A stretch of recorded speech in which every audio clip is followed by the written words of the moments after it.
Hello everybody, this is Johns Hopkins with Baltimore Heritage, and we're back with another of our 5-Minute Histories videos. And today I'm on German Hill Road in way East Baltimore, right at the city-county line, just south of Hopkins Bayview Complex, if you know where that is. And we're going to talk about a cluster of Jewish cemeteries on German Hill Road. I have to mention, though, there are tons of cemeteries here. In addition to the ones we're going to talk about, there's Holy Rosary, St. Andrew's, Sacred Heart of Jesus, and Sacred Heart of Mary, all Catholic cemeteries. And I think that this road ought to be called Cemetery Road, not German Hill Road, but I'm not sure I get a vote in the matter. I am thrilled that today I'm going to be joined by Deb Weiner, who is a researcher and author. She wrote a few years ago a book called On Middle Ground, A History of the Jews of Baltimore, and she's going to say a word or two about some of the cemeteries here.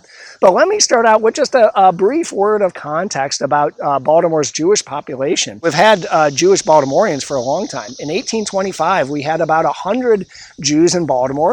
In 1840, a milestone, Baltimore Hebrew congregation hired the first ordained rabbi in the United States, Abraham Rice. And then by after the Civil War, our Jewish population started to really explode, upwards of 20,000, 40,000, and by the early 1900s, 65,000. Many of those folks were immigrants from Eastern Europe, from Poland and Russia, and in fact it was Baltimore's Eastern European communities that largely purchased the lots that became cemeteries here on German Hill Road in the 1880s and 1890s. Today, these cemeteries are managed by a group that formed in 1999 called the Jewish Cemetery Association of Greater Baltimore. It's under the Associated Jewish Charities umbrella, and they are doing a fantastic job maintaining these cemeteries, accepting new burials. They are active. Some of these cemeteries are active, and really doing a fantastic job of preserving this important part of both our history and our community. I want to end with a quote from one of the advocates for the cemeteries out here to put things in a little bit of perspective. He says, "If our generation does not take perpetual care responsibly, what about the next generation? And what about the next generation?" And with that thought about what we are doing today, I'm going to turn things over to Deb to talk about a few things that have gone on here in the past. Thanks so much, and Deb, we are all yours. Hi, I'm Deb Weiner, and I'm here to talk about a little bit about a couple of the different cemeteries that John's introduced. This particular cemetery where I'm standing is was founded as the Hebrew Orthodox Free Burial Society Cemetery. And it was founded way back around 1900 by immigrants from Eastern Europe as a charity to help poor Jewish families who couldn't afford a burial for their deceased loved ones.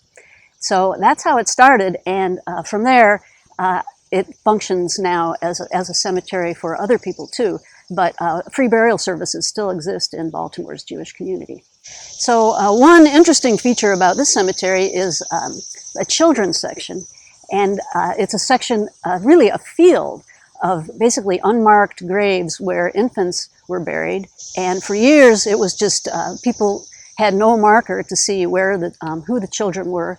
And finally, at some point, the Ladies' Auxiliary put up a memorial to all the children buried here, for a place for people to gather to mourn these little infants. Another interesting grave, possibly one of the more interesting graves here, is the grave of a man named Elias Kalinsky, who, according to his gravestone, was 110 years old when he died in 1911, which means he would have been born in 1801.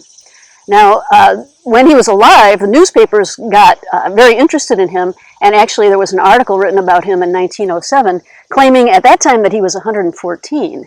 And he was interviewed and claimed to have witnessed Napoleon's attack on Russia. So I don't know how much of that is true, don't know exactly when he probably was born and died, but suffice to say he was very, very old. So as John's mentioned, there are many different small cemeteries here at this German Hill Road location, and now we're going to go over to one other one, which is the Workman Circle Cemetery. So now we've come down the road a ways on German Hill, and I'm standing in front of another Jewish cemetery, which is the Workman Circle Cemetery.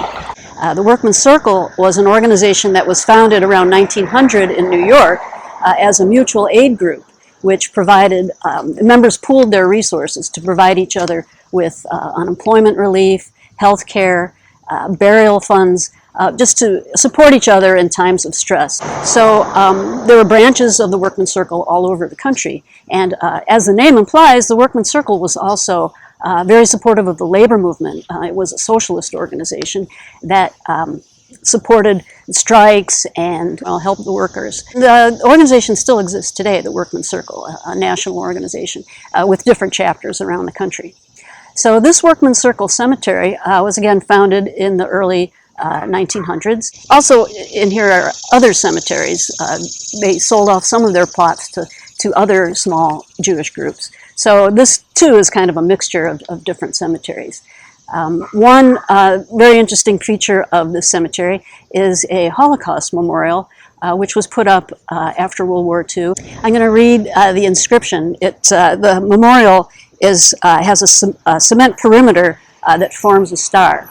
And what's written there on the memorial is, "In beloved memory of our dear departed relatives from Druszka Poli, who were unmercifully killed in Poland during World War II on September 9, 1942. So another interesting feature of this cemetery in terms of the people who are buried here is it has a Congressional Medal of Honor winner from World War II. This is Isidore Jackman, who during the Battle of the Bulge, he left his position and sort of ran across under fire to some German positions and grabbed a bazooka and basically freed all his soldiers that were trapped by German fire. And he was wounded during this action and later died of his wounds and was later granted the Congressional Medal of Honor. So these were just two of the many historic cemeteries on German Hill Road, and I hope you've enjoyed hearing a little bit about them. Thanks.